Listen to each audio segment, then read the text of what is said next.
Welcome to the Banff World Media Festival. Your session is about to begin.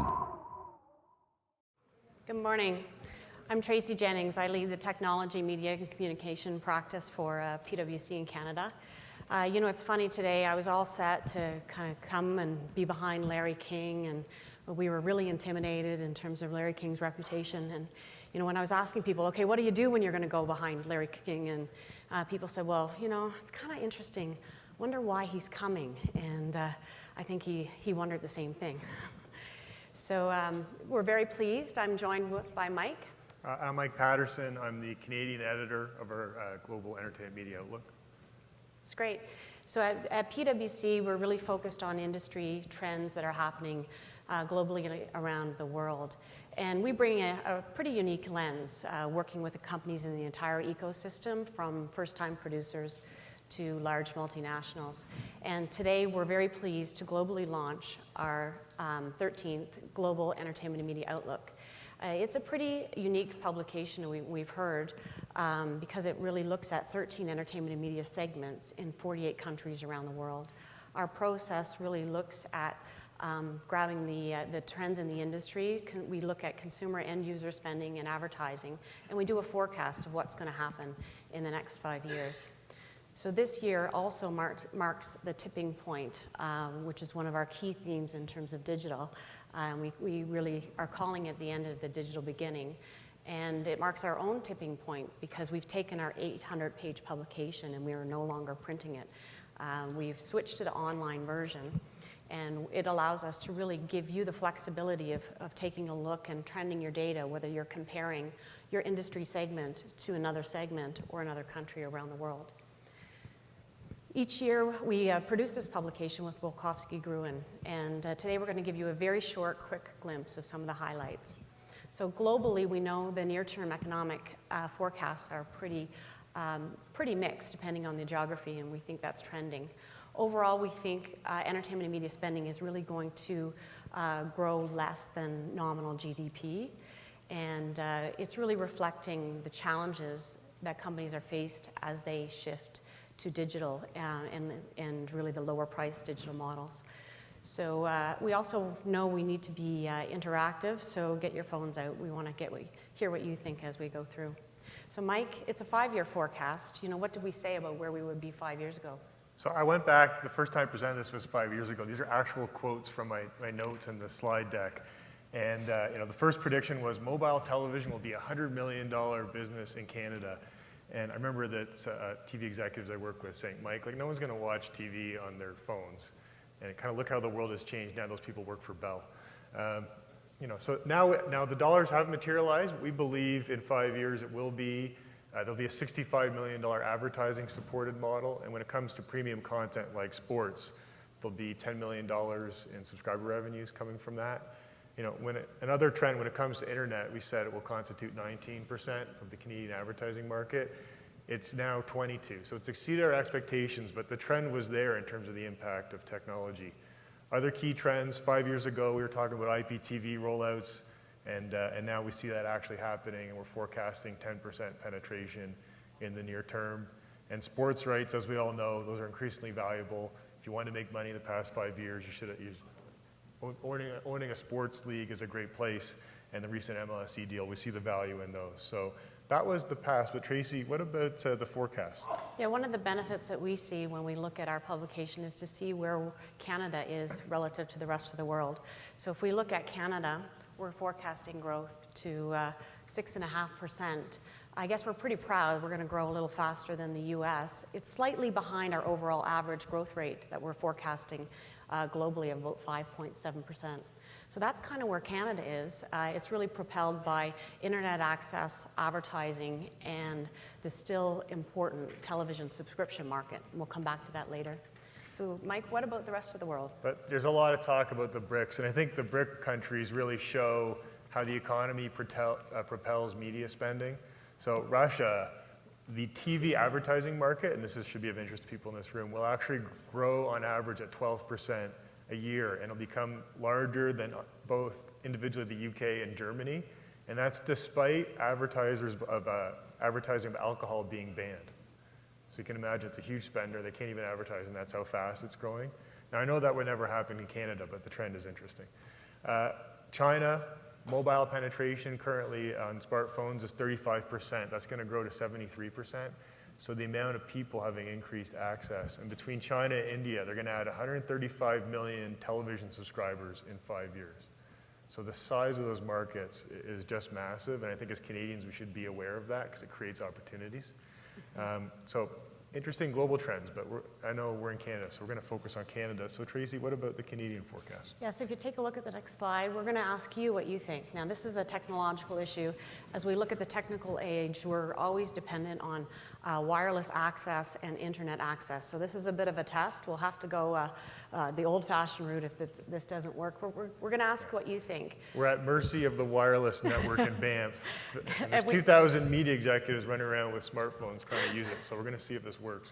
So I'm going to ask you, what will be the fastest? What do you think the fastest growing segment will be over the next 5 years? Out of home, television subscriptions, television advertising, video games, and filmed entertainment. And you can text to 37607 your answer, and we'll give you a couple minutes to do that. While we're waiting, Mike, you highlighted, what was happening in the Russian market, and I think there's a really interesting story about a Russian entrepreneur, Rustan Tariko. In 1999, as everybody knows, Russia loves their vodka, and in 1999, he had the great idea to take Russian Standard, which is a phenomenal vodka name, and said, well, we want to really develop a bank with that name, and that's exactly what he did.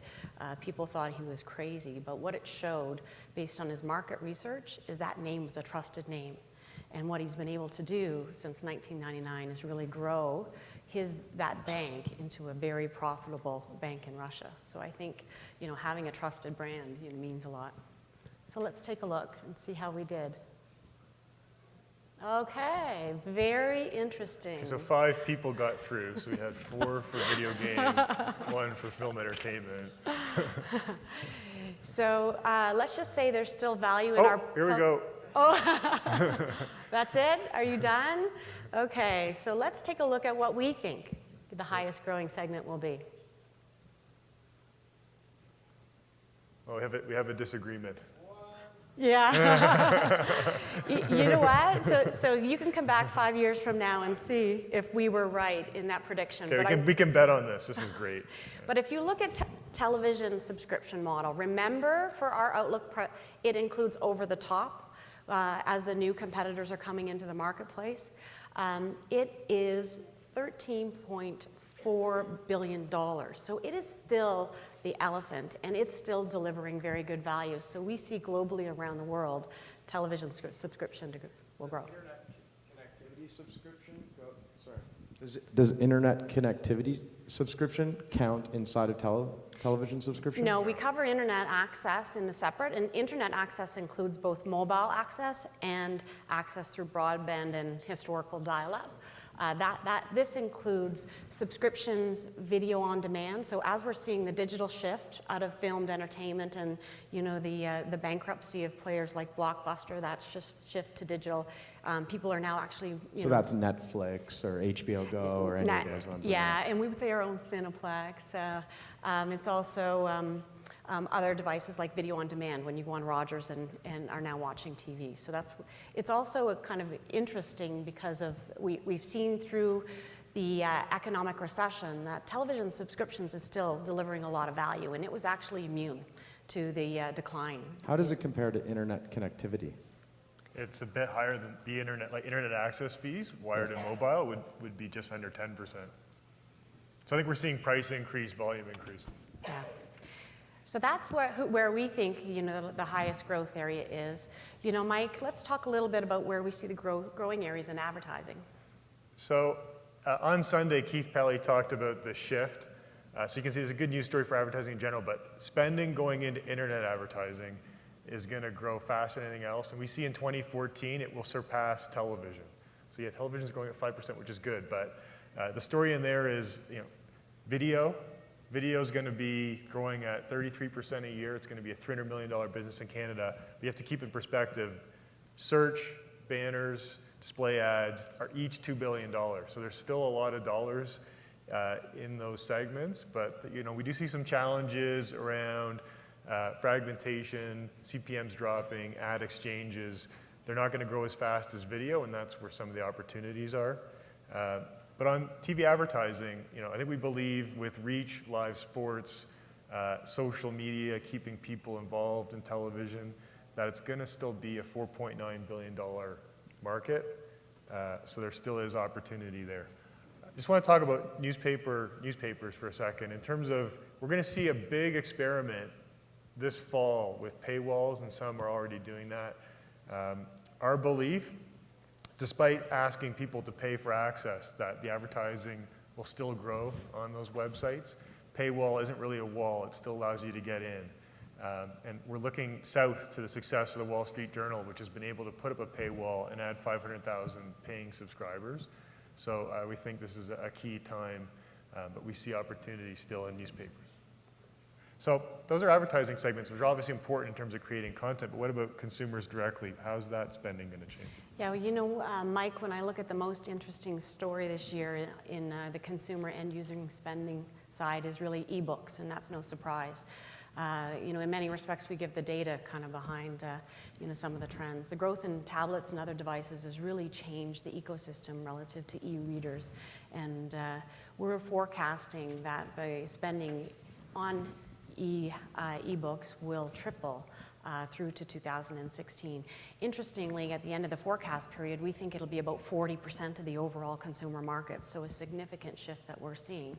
And when we look at some of the challenges, overall the market, you're going to see the growth in ebooks, but we're going to experience, like we did in music, is the decline in physical distribution. So overall the market is really not going to grow. We highlighted in television subscriptions, another key area of growth is really over the top. So I don't need to kind of go into that here. The interesting story there is when you heard some of the leaders, and I think Keith said this, is we really in Canada have to make sure we have a broad lens to what's happening in the market. And we're seeing, getting into the over-the-top space, companies like Google, Sony, and Amazon creating a lot more competition in that space. Digital recorded music is interesting because we saw for years the decline in physical distribution. We're seeing that really tail off, and the overall growth in that segment relative to digital. The other thing I'll just mention, because I know my music colleagues have been after us for about 5 years to say, hey, Tracy, the recorded music is not the whole picture into music. So I'm very pleased this year we are also covering, we've got enough data sources to start covering live events, because we do know that is a significant part of the music industry. And lastly, I have satellite up there, still really small, but the message around satellite is subscription model, premium content, captive audience really delivers value, and we're going to continue to see the growth. So Mike, our three key forces behind advertising in the outlook is really mobile, local, social. Tell us a little bit about mobile. Well, it's next media, so we got to talk about mobile. I think the big debate is, what will happen with mobile advertising in terms of actually creating business models? So we see some of the catalysts are there for this to actually happen. Penetration in Canada is still actually lower than you think, given everyone in this room has devices, but it's going from 35%, 62%. We've got LTE network rollout. I think just given the amount of time we all spend on these devices and the ability to do location-based marketing, we predict the mobile advertising market is going to quadruple. So it's about $418 million. Now, of course, keep that in perspective when you throw up those numbers around TV advertising, how big those are. But this is going to be a key trend in terms of some of the faster growth. And it'll be interesting to see people in this room kind of figure out how to do that. Right. I think, other key trends, Tracy. What are we seeing? We actually have been showing this slide for quite a few years, because when we call the end of the digital beginning, what we're really saying is that companies know and are changing their business models. So what this slide shows you is we think the value chain, simplistically, it can be divided into three components: content, distribution, and consumer. And we've said a lot, when we look at what's happening in the digital marketplace, the value has shifted to the consumer and to the content. And if you find yourself somewhere only in the distribution value chain, then you have a higher risk of being disintermediated. Take ebooks as an example. When we look at the change in ebooks, the publishers think it's great because they have different modalities to really monetize their content. Those who own the consumer, it has a great opportunity, especially through the digital side, to really engage their consumer and really harvest the data that their consumer is really giving them. But in ebooks, take a look at the retail and consumer companies. They're only distributing physical models, so they've really had to adapt their business models to capitalize. So when we look at changing consumer behavior, and we've talked about this for a number of years, has really been propelling through the economic downturn because of technologies. And that's why we're really talking about some of the key themes that we are. And just to put it in a light, we do a survey of CEOs, and 3/4 of these CEOs in entertainment and media companies around the world, told us they are concerned, about the impact of the consumer on their own business models. That's the highest out of any industry segment around the world. So not surprising, this is a very key and topical issue for our companies in this space. So, Mike, when we look at changing business models, what do we say relative to the top priorities there? Yeah, so just a bit of perspective, and talking to all our clients, these are the most common issues that come up, and Valerie Crichton stole our thunder a bit. She had most of these on her slide yesterday, if you saw her presentation. But I'll give you a great example, cost optimization. You look at the newspaper business, we've got fierce competitors, Globe Mail, Torstar, are now combining distribution systems in Ontario because they realize 2 cars driving around neighborhoods doesn't make sense. And they're looking at things like that. I think that's the change that's going to come across the whole industry. Sports, another one in terms of publishing, be able to push content. Sports is a great place for innovation. Major League Baseball actually has built a system that can, from a pitch, they can actually push it to every device imaginable. They can push it out in 20 seconds. And they do over 5 million clips a day, and they've got a system that does that. They actually now are doing that for other leagues because they've perfected it. So those are the systems we're going to have to build in other businesses. So that's what we think. Let's get another polling question since the first one got such a reaction. So we'll take a second now, and when we look at, we want to hear from you, from your own business lens. What will be your biggest challenge to monetize digital content or earn digital advertising revenue in the next 5 years? Your skills, resources, or systems. Consumers believe they're not going to pay. Piracy, we know that's a big issue. Finding the right business model, and the general overall economy. So we're going to take a minute and allow you to also text to 37607 your answer. While you're thinking about it, just to expand on the baseball story, because I find it fascinating, they basically took a different approach than other leagues where they pooled all their rights into a separate company. It's outside Major League Baseball, separate office, and they've built a business. It was never free, it was always a paid model, and they've got 2.2 million subscribers for MLB.com, and they thought the quote was if they'd IPO'd it, it'd be a $2.5 billion business. So I think it just took some vision, but a great example there of success. Great. So let's take a look now and see what your votes are. Consumers, wow. Should pay less. Now on this one, we actually don't have the right answer. If we did, we would, you would all be completely successful. The answer is all of the above. But if we take a look, Mike? So yeah, I think one thing, just back to the CEO survey, 35% of E&M CEOs told us there's things I'd like to do, but I don't have the people or the resources. So talent is a key issue. And compared to CEOs across all industries, that stat was 24%. So I think just some food for thought. So like Tracy, what's next? Obviously, we've just scratched the surface. But, yeah, when we look at what we're trying to do, given a 20-minute slot, was to get you through a speed dating session on really what's in our outlook. I think, again, just to highlight, we think we are now at what we think is a digital beginning. We are seeing business models, still strong value in television, and I think that's a very important message, and it's still by far one of our bigger segments.